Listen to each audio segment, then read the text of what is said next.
Assalamualaikum warahmatullahi wabarakatuh. Halo teman-teman semua, bagaimana nih kabarnya? Oke, bertemu lagi bersama Kak Alfi. Nah, di sini kita akan belajar tentang subnetting VLSM. Sebelumnya, udah ada yang tahu belum nih? Apa itu subnetting? Apa itu subnetting VLSM? Oke, mari kita belajar bersama. Oke, perlu kita ketahui subnetting sendiri yaitu membagi jaringan yang besar menjadi jaringan yang lebih kecil. Nah, jadi semisal di network A ada 256 host, dengan subnetting kita bisa membagi menjadi 8 bagian. VLSM atau Variable Length Subnet Match yaitu teknik pembagian IP address dengan memperhatikan kebutuhan perangkat di setiap bloknya. Subnetting VLSM digunakan untuk mengurangi jumlah IP yang tidak digunakan dalam sebuah blok IP. Nah, berikut adalah contoh gambar dari subnetting VLSM. Jadi, tiap bloknya terdapat kebutuhan IP yang berbeda-beda.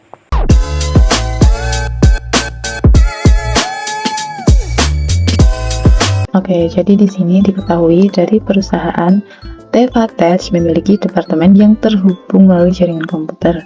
Masing-masing departemen memiliki kebutuhan host yang berbeda-beda. Nah, misalkan di sini di departemen A memiliki kebutuhan host yaitu 500 host.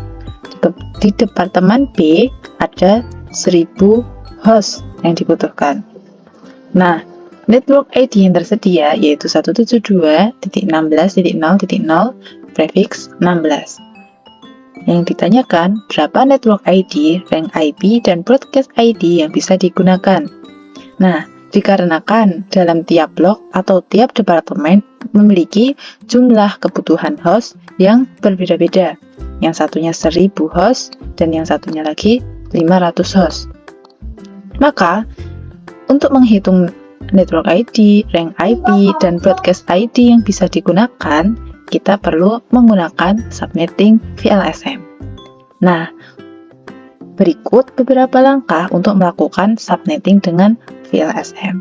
Yang pertama yaitu mengurutkan kebutuhan perangkat dari terbesar sampai terkecil. Jadi kalau di sini kita urutkan terlebih dahulu dari yang terbesar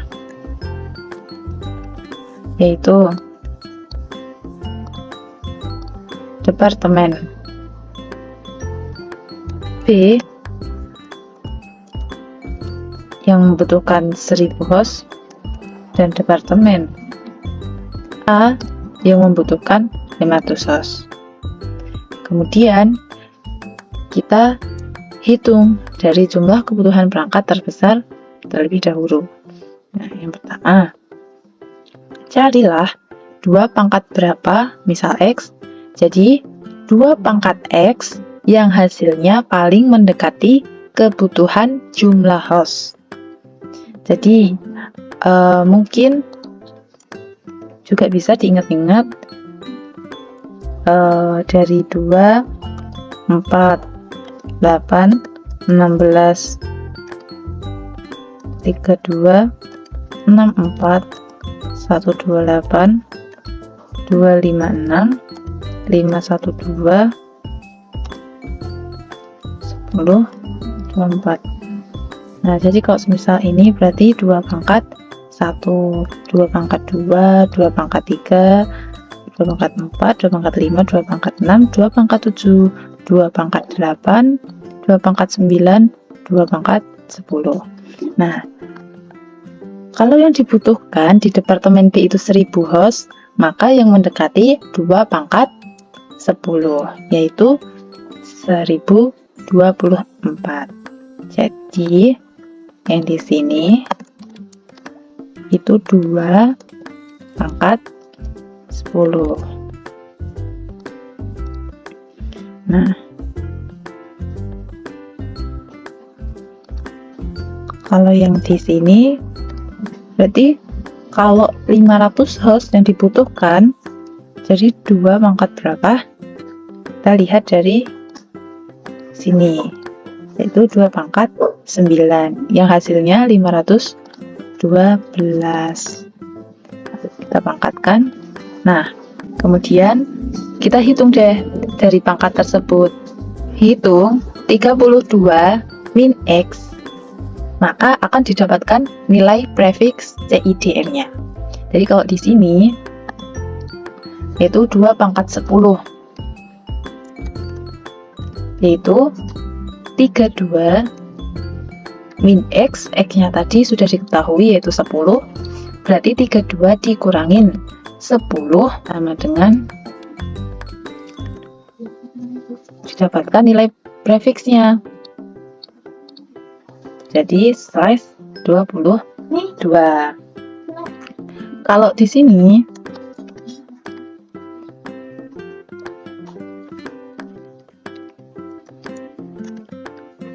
hitung 32 min X-nya, X-nya sudah diketahui yaitu 9, berarti 32 dikurangin 9, yaitu prefiks CIDR-nya berapa? 23. Nah, ketika kita sudah mengetahui nilai prefiks CIDR dari tiap departemennya atau tiap bloknya, selanjutnya kita cari rank IP address. Nah, caranya yaitu kita ketahui terlebih dahulu dari subnet mask 22. Kalau misal lupa, kita bisa membuat lagi dari bilangan biner terlebih dahulu. Semisal prefiks 22, kita konversikan dulu ke bilangan biner. Oke, tadi kalau ini kita ketahui 255, 2, 0. Nah, setelah mengetahui dari subnet masknya, dari prefiks 22, kita cari rank IP address.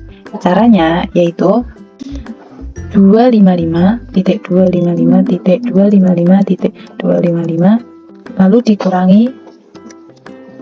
dikurangi dengan subnet mask dari prefiks CIDR yang sudah kita ketahui tadi.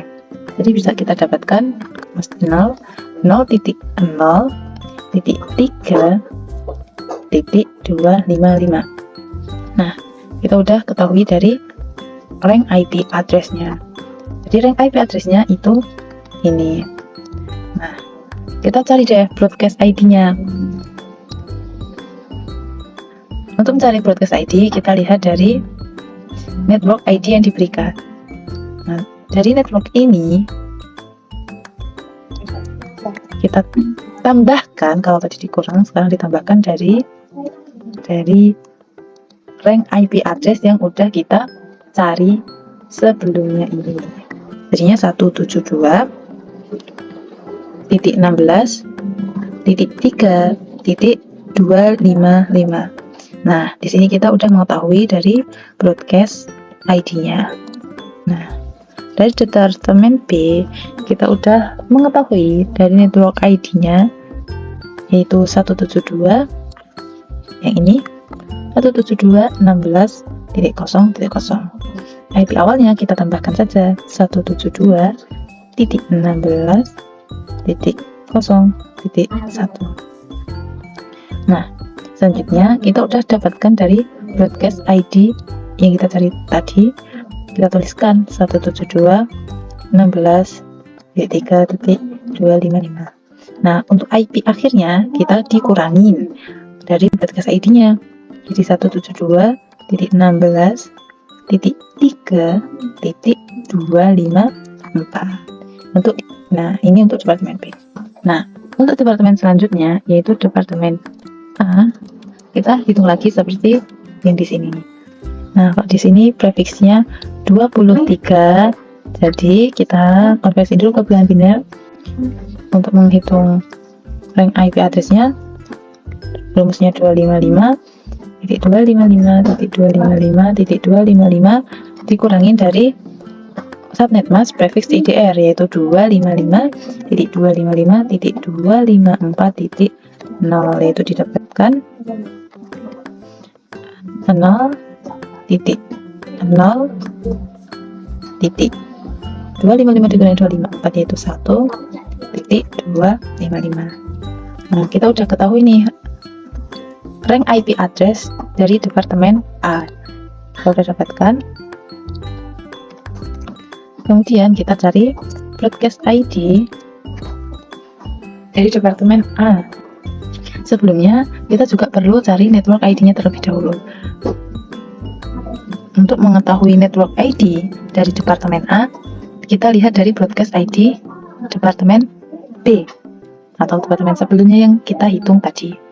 Nah, untuk mengetahuinya yaitu dari 172.16.3.255 itu ditambahkan 1. Angka 1 ini kita coba tambahkan ke belakang sini, 256.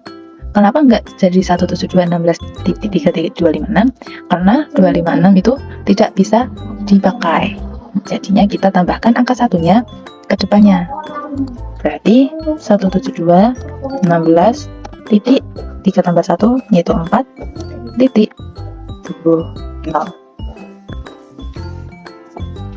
Ingat ya, kalau network ID mesti 0 belakangnya.